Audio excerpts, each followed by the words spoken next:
첫 시간 주님께 안녕하세요. 대강교회 오훈 목사입니다. 10월 4일 금요일입니다. 하나님 우리에게 주신 말씀은 고린도후서 12장 11절에서 13장 4절까지입니다. 내가 어리석은 자가 되었으나 너희가 억지로 시킨 것이니 나는 너희에게 칭찬을 받아야 마땅하도다. 내가 아무것도 아니나 지극히 크다는 사도들보다 조금 더 부족하지 아니하니라.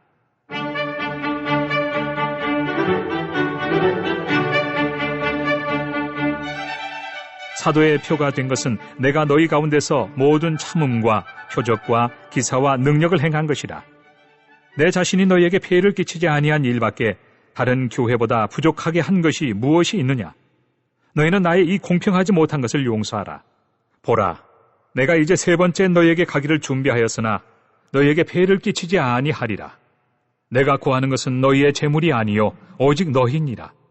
어린아이가 부모를 위하여 재물을 저축하는 것이 아니요 부모가 어린아이를 위하여 하느니라. 내가 너희 영혼을 위하여 크게 기뻐함으로 재물을 사용하고 또 내 자신까지도 내어주리니 너희를 더욱 사랑할수록 나는 사랑을 덜 받겠느냐. 하여간 어떤 이의 말이 내가 너희에게 짐을 지우지는 아니하였을지라도 교활한 자가 되어 너희를 속임수로 취하였다 하니 내가 너희에게 보낸 자 중에 누구로 너희의 이득을 취하더냐. 내가 디도를 권하고 함께한 형제를 보내었으니 디도가 너희의 이득을 취하더냐? 우리가 동일한 성령으로 행하지 아니하더냐? 동일한 보조로 하지 아니하더냐?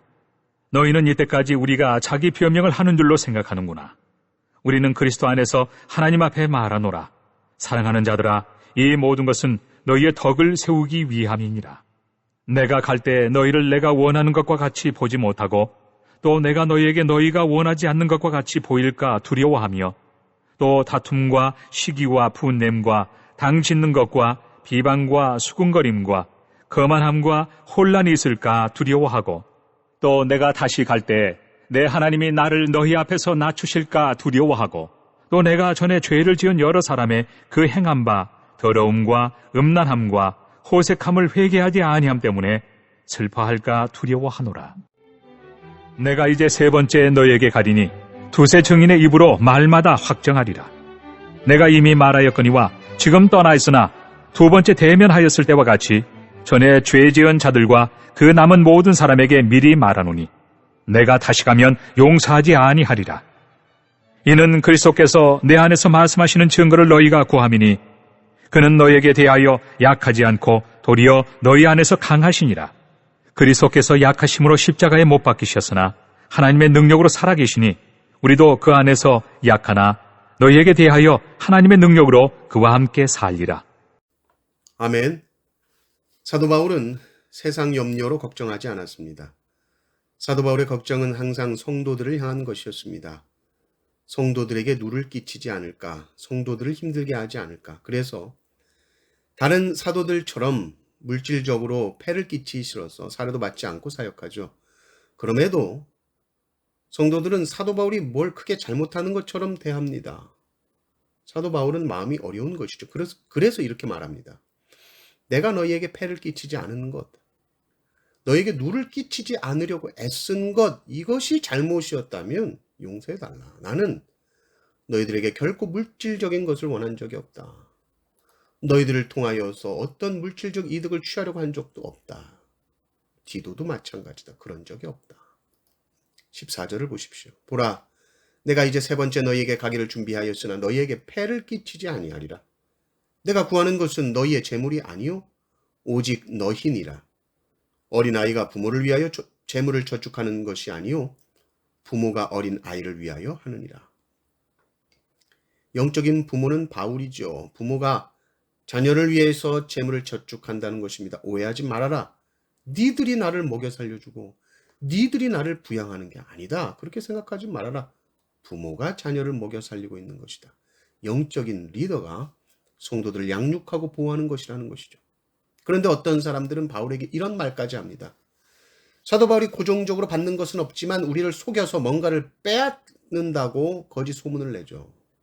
바울은 분명히 말합니다. 나는 재물을 구하는 게 아니다. 내가 구하는 것은 너희다 말하죠. 싹구는 성도들을 재물 얻는 수단으로 봅니다. 그러나 사도 바울은 한 번도 성도들을 그렇게 본 적이 없습니다.